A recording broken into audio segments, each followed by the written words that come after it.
बदलापूर शहरात रात्री 12 वाजल्यापासून इंटरनेट सेवा बंद ठेवण्यात आली आहे। व्हायरल मेसेजमुळे पुन्हा आंदोलन भडकू नये याकरता इंटरनेट सेवा बंद ठेवण्याचा निर्णय घेण्यात आला आहे। पोलिसांनी खबरदारी म्हणून हे पाऊल उचलल्याचं कळत आहे।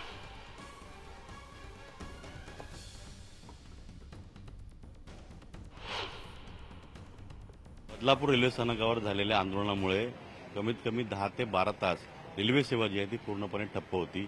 याच ठिकाणी काल बदलापूरकरांनी मोठ्या प्रमाणात आंदोलन छेडलं होतं आणि जी घटना घडलेली आहे त्या घटनेतील आरोपीला तात्काळ फाशी द्यावी अशी मागणी करत इथून आंदोलक बाजूला व्हायला तयार नव्हते।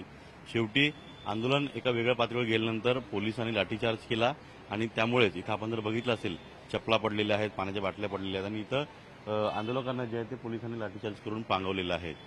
आजची सकाळ आहे। बदलापूर हे मध्य रेल्वेचं सर्वात गर्दीचं नंबर 2चं रेल्वे स्थानक आहे। त्यामुळे इथले नागरिक जे आहे हे जवळपास बदलापूरकर जे जवळपास 90% बदलापूरकर जे आहेत हे कामाकरता रेल्वेनं मुंबईला प्रवास करता जातात। पण इथं सकाळी आल्यानंतर एक गोष्ट लक्षात आली ती म्हणजे इंटरनेट सेवा जी आहे ती या संपूर्ण परिसरातील बदलापूरमधली बंद करण्यात आलेली आहे। काही प्रवाशांच्या आपण विचारूया, तर आपण आता इंटरनेट बघत होता, इंटरनेट चालू आहे का? नहीं बंद है। कल रात से ही बंद है। तर रात से बंद आहे। रात 9 बजे से ही बंद है इंटरनेट।